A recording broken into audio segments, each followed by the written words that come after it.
Roy's still the best damn character in this fucking show.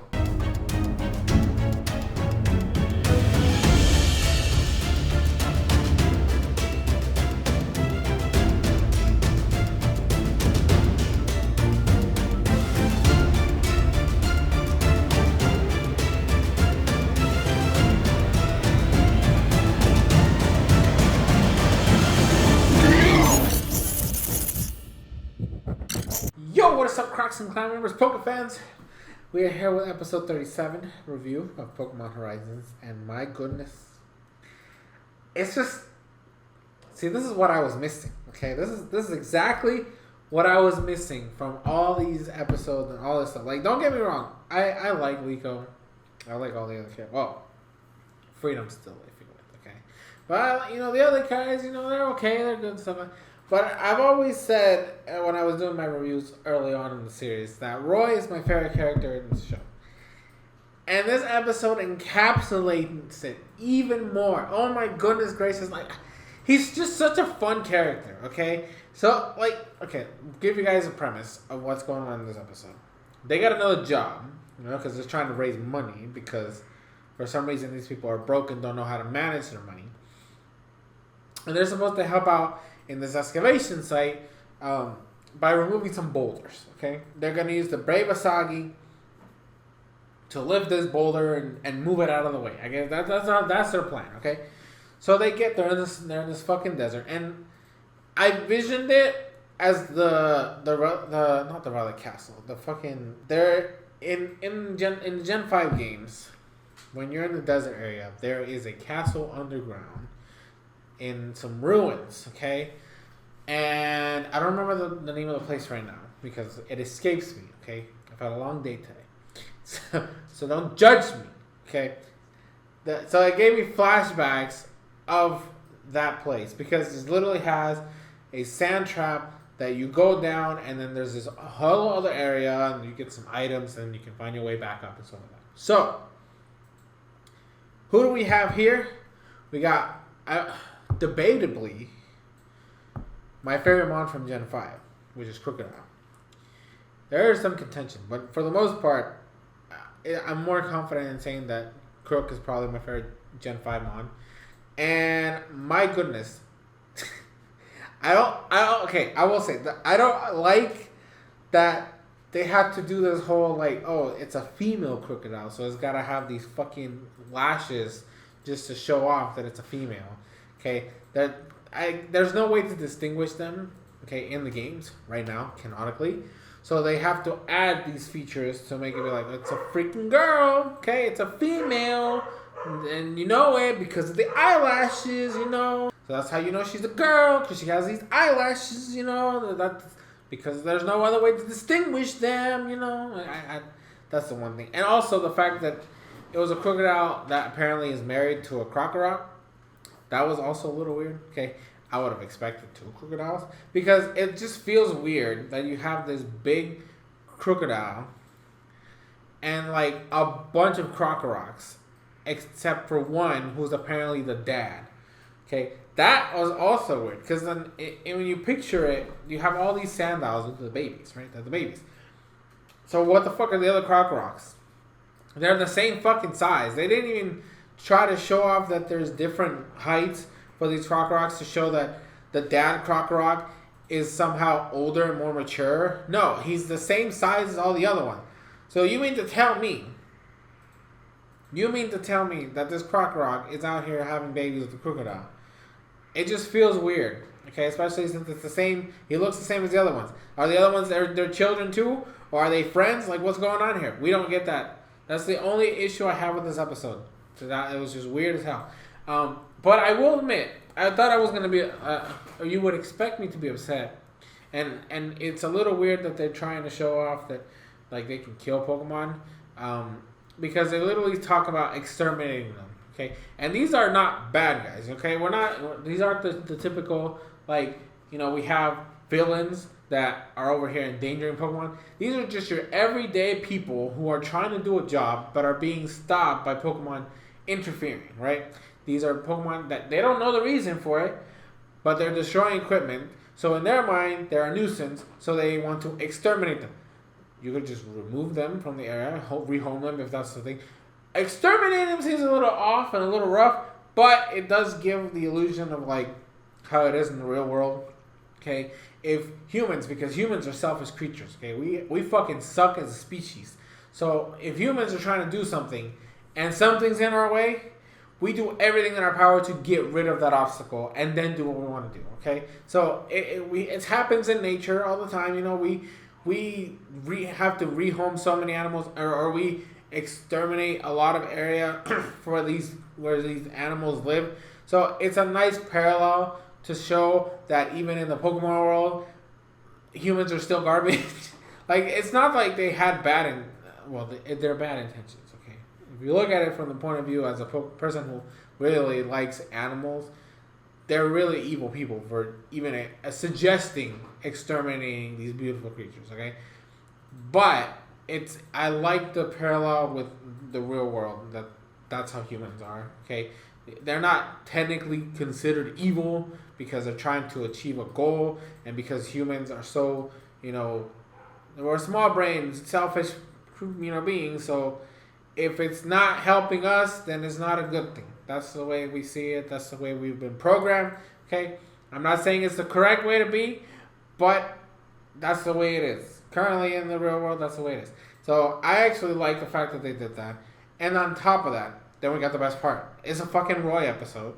And Roy literally is the reason why everything worked out in the end. And that's why I fucking love it. Because Roy just goes in there. That's the one thing I like about Roy. Is the fact that he just does things. Okay? He has no problems just getting in there and doing the business. Because everybody's over here talking about these fucking Crocodile and Krock that are causing all this mayhem. And nobody bothers to be like, hey, maybe there's something else going on. So when Roy gets trapped in the underground ruins, and he sees the reality that's happening, which is literally that they're trying to protect their children, because they have a little nest under here, and nobody ever bothered to fucking research this place. They're just like, oh, fuck this. And he took action, okay? These babies are crying, and I love the fact that because Roy and Fuecoco are so in sync, they literally were able to match what was going on, because Crocodile and the dad Krock were trying to calm their babies down because they're crying, and they're doing like a music beat, right? They have this rhythm going for them, and you literally see Roy and Fuecoco learning the beat. They pay attention to how they're doing it and are following the pattern. This is what Crocodile and Krock are doing, and they literally match the beat to a T. And then they're like, you got this? Fuecoco was like, I got this. And then they go and they match the beat from Crocodile and Krock to get the babies to chill out and relax and be happy. And then they literally have like a dance sing-off. And it was just so great because like, I like the fact that Roy has this instinct of, because he grew up in an island, surrounded by Pokemon all the time. And I want to see more of this.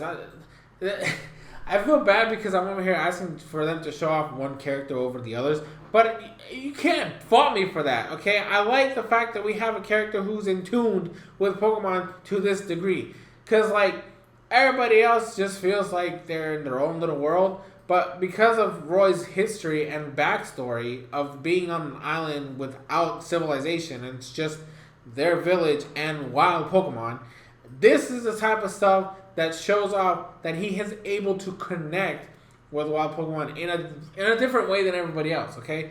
So I like that. I like the fact that they integrated him into the family, and they had this sing-off, and then, like, this led to Fuecoco learning a new move at the end,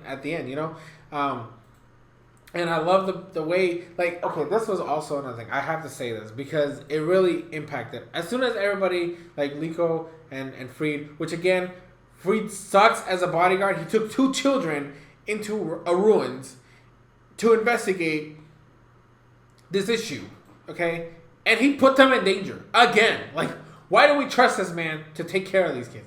I don't know. I would never do that. I don't trust this man with a goldfish.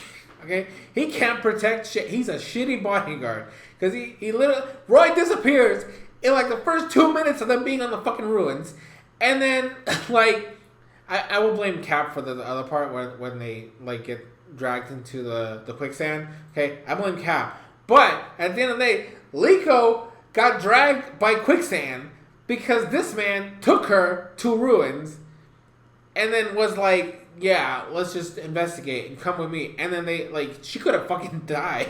I'm just saying, these kids could have died here. But no, we're just going to gloss over that for now. But when the excavators and the archaeologists start doing their business again and causing issues, Crocodile and the Crocorox will go up to handle their business. And because they're filled with so much rage because they're trying to protect their children, Fuecoco is trying to calm down. And this is, I gotta say, was probably like the highlight of the episode, is the fact that Fuecoco was trying so hard because they became friends, right? They were a part of something when they were down in the ruins. So when Fuecoco is like trying to get them, like he's trying to do the singing and dancing again, right? He's trying to master the beat again. And they're not hearing him because they're so blinded by their anger and rage. And you see the frustrations in Fuecoco where he's like trying. He's like really, really trying to get their attention, to be like, hey, you don't have to do this. Please listen to me. And he even gets hit by accident from the crocodile. And he's like, no, I got to keep doing it. I have to keep trying. And like the little sandals come out. And he's like really trying for them. And that leads into him learning disarming voice. And I was like, this is how you fucking learn a new fucking move. Like, I love this. Now, like, it's just great. It's really great. In my opinion, this is a great way to have him learn a new move. Because the crocodiles and the crocodile family line, they were using round, right, to like increase their power or whatever the fuck. That's how they were doing. So I was expecting them to have Fuecoco probably learn round, and I thought it was round until they said what the name was because it looked kind of similar. And then I was like, oh, that's disarming voice, and it was just cool. It was cool. And then because he was able to do that, the move is so large and it's a big impact. They heard him, and then the crocodile turned around and started seeing the sandals. I was like, oh shit, my babies are here. And then they were able to explain everything away. And then the crocodile families, they wanted to destroy the fucking boulders. So it was just fun. It was great. Like, I love Fuecoco and Roy so much. Like, they really are the stars for me in the series. And episodes like this, I wish for more often. I wish we could see stuff like this with Liko and Dot. You know, that's my one thing. Is like, I feel like when we have Liko center episodes, they're about the story, right? They're trying to, you know, progress the plot forward, which I have no issues with. But I feel like we haven't had that good Liko episode where she's able to just show off the way she is as a character. Because it's usually centered around somebody else, right? Liko just happens to be the catalyst for a lot of stuff. And Dot is the same way. Dot is just always stuck in her room, so we don't get this spotlight for her. And then you have the Roy episodes, which are literally focused around Roy. Roy is the not only the catalyst for everything that happens, but you see him as a character and the way he is as a character and his growth as a character.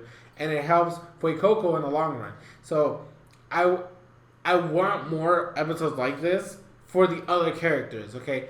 Roy's still going to be my favorite, and I love every episode that's centered around him because I feel like the writers know exactly what they want out of Roy for now, obviously, in terms of like character-centered episodes around him. Because each episode that has been Roy dedicated, I feel like has been a banger.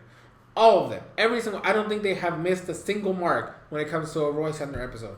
I just wish they could do that with everybody else. Okay, that in my personal opinion, I wish they could do that with Liko, Dot, freaking Freed for all I care, or even any of the other characters. I wish they could do that for them because I feel like if they have an idea for a Roy Center episode, they know exactly what they need to do. And for me, I feel like they have not missed the mark with him. And I'm a little scared of that because if we do get a bad Roy episode, I know it's going to be garbage. So I'm a little scared about that. But this is probably the most fun I've had of an episode in a really long time. Okay, and I've been talking a lot about all these episode reviews that I've done, you know, for the past couple days. Personally, you guys are not. You're going to see them back to back. It's not the same for you all. But, like, I think this might be my favorite episode that I've watched in recent times. And it's always I feel like every favorite episode I've had so far has been Roy-centered in some way, shape, or form, or he's really important to the plot when it happens. So, like, I'm just saying, Roy, I think Roy's I can't even say I think. I know Roy and Fuecoco are my favorite characters in this show right now. And, like, I know we're still new, but he might be, like, way up there in terms of my favorite, like, anime characters of all time. Like, that's how much I really like this. But we're going to leave it off there. This is definitely the longest review out of all these, and I highly doubt any of the other ones are going to top this. So I do apologize for how long it is, but I really had to express myself because this is a real review because I was so enthusiastic about it, which I know you guys like. But that's going to be it. Thank you guys so much for watching. I've been your boy, SoresanCrockxen, and I'll see you guys in future videos, streams, shorts, and everything in between.